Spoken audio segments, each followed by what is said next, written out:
ও আজকে এনেছে পমপ্লেট মাছ। এই যে মোটামুটি সাইজের, এটা কিন্তু বেশি বড়ও না ছোটও না, মোটামুটি সাইজের নিয়ে এসেছে। তো এই পমপ্লেট মাছের তো ঝোল। বন্ধুরা কেমন আছো তোমরা? সব আশা করি সবাই তোমরা ভালো আছো। আজকে কি কি রান্না হবে, কি কি রান্না করবো চলো তোমাদের সাথে একটু শেয়ার করে নিই। আজকে কি মাছ এনেছে চলুন আপনাদের সাথে তাহলে শেয়ার করে ফেলি। কি মাছ নিয়ে এসেছে দেখি। গামলাটা প্রচুর নড়ে। ও আজকে এনেছে পমপ্লেট মাছ। এই যে মোটামুটি সাইজের, এটা কিন্তু বেশি বড়ও না ছোটও না, মোটামুটি সাইজের নিয়ে এসেছে। তো এই পমপ্লেট মাছে তো আর ঝোল করলে ভালো লাগে না, ঝালই করব। দেখি ধনেপাতা নিয়ে আসছে বললো, ধনেপাতা দিয়ে করব।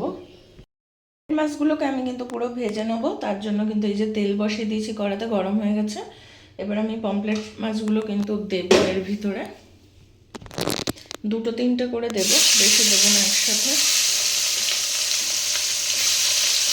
ভেঙে যাওয়ার ভয় থাকবে না হলে।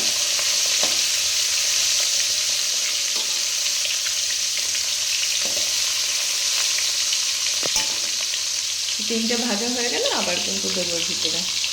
তার মধ্যে আমি কিন্তু তেল বসিয়ে দিয়েছি, গরম তেল। এবার কিন্তু আমি এখানে কেটে নিয়েছি টমেটো, বেগুন, বেগুন দিয়ে টমেটো দিয়ে কিন্তু হবে এই যেটা আমি বানাবো পমপ্লেট মাছের ঝাল, বেগুন দিয়ে হবে আজকে।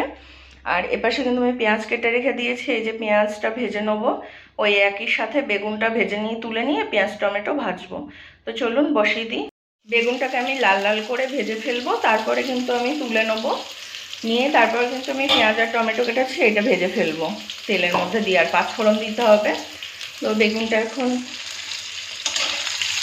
ভাজবো লাল লাল করে।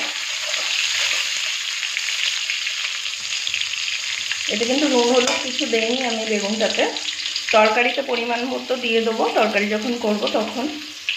পেঁয়াজ আর টমেটো কিন্তু ভাজা হয়ে গেছে। এবার কিন্তু আদা, পেঁয়াজ, কাঁচা লঙ্কা বাটাটা এর ভিতরে দিয়ে দেবো, জিরে গুঁড়ো দিয়ে দেবো, আর অল্প করে লঙ্কার গুঁড়ো একটুখানি দেবো একটু কালারের জন্য, দিয়ে দিই তাহলে। আর নুন হলুদ দিতে হবে। পেঁয়াজ আর টমেটো কিন্তু আমি ভাজতে দিয়ে দিয়েছি কড়ার মধ্যে, টমেটোটা একটু বেশি দিচ্ছি আমি যাতে টক হয় একটু ভালো। আর এই যে বেগুন কিন্তু আমি ভেজে তুলে ফেলেছি। এবার এর ভিতরে একটু পাঁচফোড়ন দিয়ে দেবো, আমি একসাথেই ভেজে নেবো। এদিকে কিন্তু ধনেপাতা কেটে ধুয়ে বেছে রেখে দিয়েছি, লাস্টে দেবো। তো এটা আগে ভেজে ফেলি। মশলাটাকে কিন্তু ভালোভাবে কষিয়ে নিতে হবে কড়ার ভিতরে। কিন্তু পুরো কষানো হয়ে গেছে। এবার কিন্তু আমি এর ভিতরে পরিমাণ মতো জল দিয়ে দেবো, পরিমাণ মতো জল দিয়ে দিলাম। আর বেশি ঝোল হবে না কিন্তু এটা। এরপরে আমি বেগুনটা দিয়ে দিচ্ছি, বেগুনটাকে দিয়ে দিলাম মশলার ভিতরে, নেড়ে ছেড়ে দেবো একটু। এটা ফুটে উঠে আমি পমপ্লেট মাছটাকে এর ভিতরে দিয়ে দেবো, আর ধনেপাতা দিয়ে দেবো। বেগুন, টমেটো, পেঁয়াজটা ফুটে গেছে কিন্তু, আর আমি আস্তে দিয়ে রেখে দিয়েছি গ্যাসটাকে। এবার কিন্তু আমি মাছটা এর ভিতরে দিয়ে দেবো, পমপ্লেট মাছগুলো সব সবের মধ্যে কিন্তু দিয়ে দিলাম। আজকে আমি অন্য ফোন দিয়ে ভিডিও করছি, কেননা আমার ওই ফোনটা একটু সমস্যা হয়েছে। তো কেমন লাগবে জানি না ভিডিওর কোয়ালিটি, তো বলবেন একটু কমেন্টে যে কেমন লাগছে না লাগছে। এবার কিন্তু আমি ধনে পাতাগুলো দিয়ে দেবো সবের ভিতরে একসাথে, যাতে ফোটে ভালো করে, তার জন্য।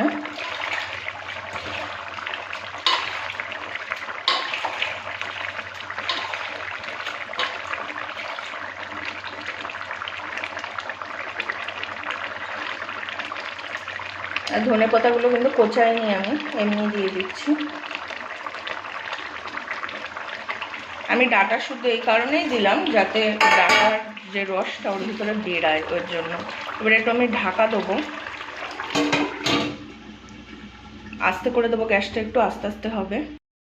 পমপ্লেট মাছের তরকারিটা পুরো একদম রেডি কিন্তু, আর ঝোল কমাবো না আমি, যেহেতু দুবেলা মতো হবে তো, আর ঝোল কমালে অসুবিধা হবে, ওই জন্য সবাই তো অল্প অল্প খেতে হবে। তো কেমন লাগছে, কেমন হয়েছে জানাবে।